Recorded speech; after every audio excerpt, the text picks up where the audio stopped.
അപ്പോൾ ഗൈസ് നമ്മൾ ഈ വീഡിയോയിൽ നോക്കുന്നത് ഇങ്ങനെ സെഡ് എസ്റ്ററൊക്കെ ചെയ്യുമ്പോൾ സെഡൊക്കെ ചെയ്യുമ്പോൾ ഈ ഒരു ടൈപ്പ് സംഭവം വരുമല്ലോ. ഇത് മാത്രമല്ല പല ടൈപ്പിൽ വരുന്നുണ്ട്. ഈ ഒരു സംഭവം എങ്ങനെ ചെയ്യണമെന്ന് വെച്ചാൽ ഇത് കണ്ട ഇത് നോക്കുമ്പോൾ ഈ സെഡ് എന്നുള്ള സാധനം പൊന്തിയിട്ടും ഇത് അടിക്ക് ഇറങ്ങിയിട്ട് നിൽക്കണേ. ഞാൻ ഇതെന്ത് ചെയ്തു, ഈ സെഡ് കട്ട് ചെയ്തിട്ട് ഉള്ളിൽ തള്ളി ഇത് പുറത്തേക്ക് തള്ളി. എങ്ങനെ ചെയ്യാമെന്ന് കാണിച്ചു തരാം. കാരണം ഇതിപ്പോൾ മനസ്സിലായില്ലെങ്കിലോ കാണിച്ചു തരാം. ആദ്യം തന്നെ ആ സെഡ് പോലത്തെ സംഭവമില്ലേ അതാദ്യം കട്ട് ചെയ്തെടുക്കുക. അപ്പോൾ പരമാവധി മൂർച്ചയുള്ള ബ്ലേഡ് ഉപയോഗിക്കണത് നല്ലത്. ഇല്ലെങ്കിൽ ഇങ്ങനെ കട്ട് ചെയ്യുമ്പോൾ അതിൻ്റെതായ ബുദ്ധിമുട്ടുകൾ നന്നായിട്ട് വരും. അത് കട്ട് ചെയ്തെടുത്തതിന് ശേഷം അത് ഇതേപോലെ വീഡിയോയിലുള്ള പോലെ പുറത്തേക്ക് എടുത്തിട്ട് കുറച്ച് പൊക്കി വെച്ചിട്ട് നന്നായിട്ട് ഫ്ലെക്സ് ക്യൂക്കൊക്കെ ഉപയോഗിച്ച് ഒട്ടിച്ചെടുക്കുക.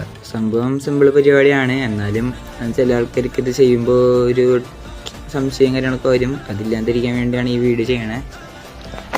അതൊട്ടിച്ചതിന് ശേഷം ഈ സംഭവം ഇതേപോലെ വീഡിയോയിൽ കാണുന്ന പോലെ കട്ട് ചെയ്തെടുത്തിട്ട് അത് ഉള്ളിലേക്ക് ആക്കി ഒട്ടിച്ചെടുക്കുക. മിനിയേച്ചർ മേക്കിംഗ് സ്റ്റാർട്ട് ചെയ്ത ടൈമിൽ ഇതെങ്ങനെ ചെയ്യണമെന്ന് ഒരു ഐഡിയ ഉണ്ടായിരുന്നില്ല. പക്ഷെ ഇപ്പോൾ ഒക്കെ അതിനെക്കുറിച്ച് ഒരു ഐഡിയയും കാര്യങ്ങളൊക്കെ വന്നു തുടങ്ങിയിട്ടുണ്ട്.